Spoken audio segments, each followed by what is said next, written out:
एक लम्हे के लिए रुकिए और अपनी पूरी ज़िंदगी को रिफ्लेक्ट कीजिए, और ख़ास तौर पर उसमें किए गए वो 3 अहम फ़ैसले उसको सामने रखते हुए सोचिए कि मिसाल के तौर पर आपने क्या पढ़ना था, आपने कौन सा करियर चुनना था, और आपने किन रिश्तों को अपनी ज़िंदगी में शामिल करना था, किससे शादी करनी थी। अब खुद से ईमानदारी के साथ ऑनेस्टली एक सवाल पूछिए कि क्या ये फ़ैसले वाकई आपके थे या वो डिसीजन थे जो प्रेशर ने, लोगों ने या हालात ने आपसे करवाए।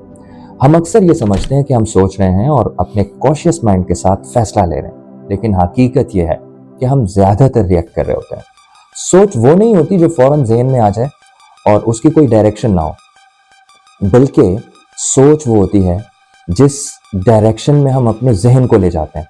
और अगर डायरेक्शन गलत हो, अगर हमारा रुख गलत हो, अगर हमारी समत गलत हो, तो उसके नतीजे में हमारे फ़ैसले अक्सर गलत हो जाते हैं। मिसाल के तौर पर एजुकेशन को ले लीजिए। पाकिस्तान या मजमूई तौर पर मशरक़ी माशरों में बच्चों से अक्सर ये नहीं पूछा जाता कि बेटा क्या बनना है, मुस्तक़बिल में क्या इरादे हैं, क्या करना चाहते हो, बल्कि उन्हें बताया जाता है कि क्या बनना चाहिए। और यूँ बच्चा अपनी सोच इस्तेमाल करने के बजाय प्रेशर को एक्सेप्ट कर लेता। अब रिलेशनशिप को ले लीजिए।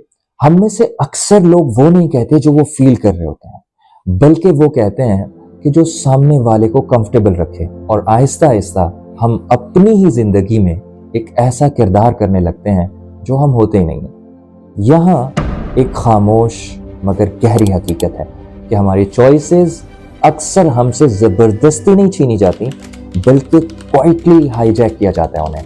और ये ख़ानदानी एक्सपेक्टेशंस, सोशल प्रेशर्स और ये खौफ के लोग क्या कहेंगे, ये हमें रैशनल फ़ैसला करने से रोकते हैं। मगरिबी मुआशरों में बच्चों को डिसीजन लेना सिखाया जाता है, और हमारे मुआशरे में डिसीजन मनवाना कि बेटा जो बोल दिया ना अब वो करना है, उससे आगे कुछ नहीं करना। वहाँ सवाल करना ट्रेनिंग है, और यहाँ सवाल करना बदतमीजी समझा जाता है। ये हम अच्छा या बुरा होने का फर्क नहीं बता रहे, बल्कि ये माइंडसेट और डायरेक्शन का फर्क है। लेकिन यहाँ एक उम्मीद अब भी जिंदा है। सोच को सही डायरेक्शन देना कोई गिफ्ट नहीं है, बल्कि ये स्किल है जिसको ग्रेजुअली इंप्रूव किया जा सकता है। और जो इंसान अपनी सोच की डायरेक्शन संभाल लेता है ना, वो प्रेशर में भी दुरुस्त फैसला करने के काबिल हो जाता है। और आज की इस वीडियो में हम यही सीखेंगे कि हमने किस तरीके से सोचना है। हम ये नहीं बताएंगे कि क्या सोचना है, हम ये सीखेंगे कि अपनी सोच को गलत हाथों में से वापस लेकर उसे अपने कंट्रोल में कैसे करना है, क्योंकि ज़िंदगी मेरी है ना, तो इस पर कंट्रोल भी मेरा होना चाहिए। अब ये सब करने के लिए हमें अपनी ज़िंदगी को गौर से देखना होगा। ज़रा जायज़ा लेते हैं कि एक तालिब इल्म जो 12 साल मेहनत करता है, मगर आखिरी वक्त पर वही फील्ड चुन लेता है जो घर वाले उसको सजेस्ट करते हैं। एक प्रोफेशनल जो सालों एक ऐसी जॉब में रुका रहता है जिससे वो मेंटली एग्जॉस्टेड है, मगर वो सिर्फ इसलिए नहीं छोड़ पाता कि लोग क्या कहेंगे, प्रेशर है मुझ पर, फैमिली को कैसे सपोर्ट करूंगा।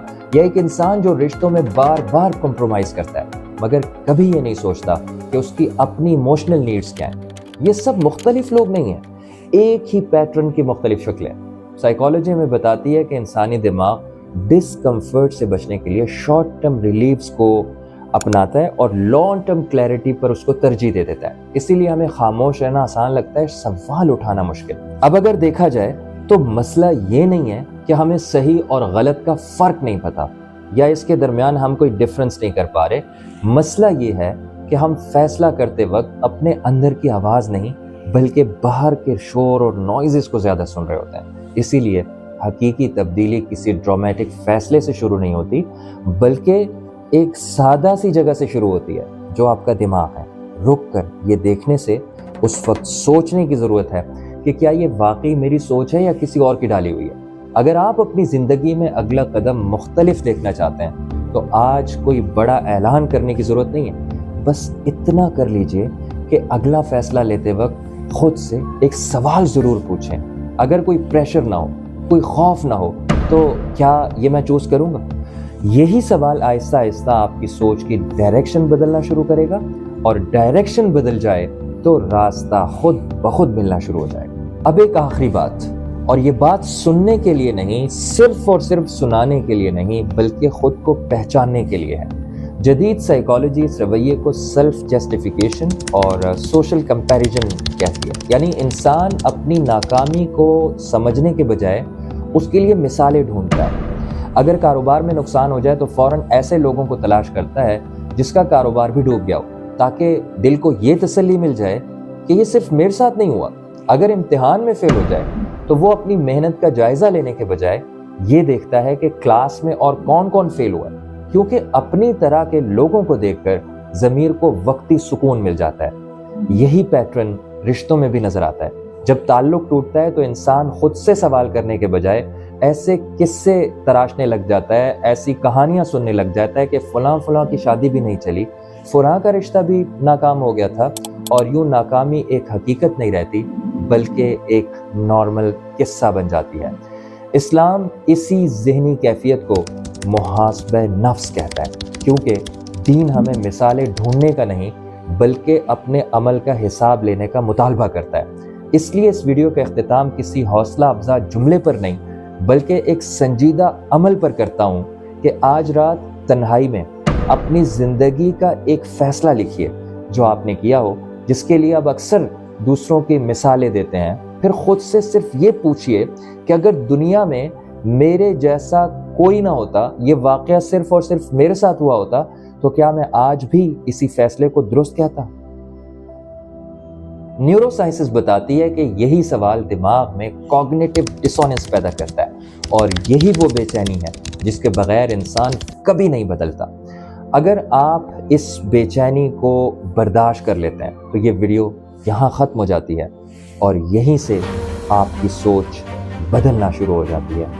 بدلتی اس سوچ کے ساتھ اپنے آپ کو محسوس کیجیے، اور زندگی میں صرف وہی فیصلے لیجیے جو آپ کو صحیح لگیں، بغیر کسی پریشر کے، بغیر کسی کے فورس کیے ہوئے اپنی زندگی کی ڈرائیونگ سیٹ پر خود بیٹھیے۔ خدا حافظ۔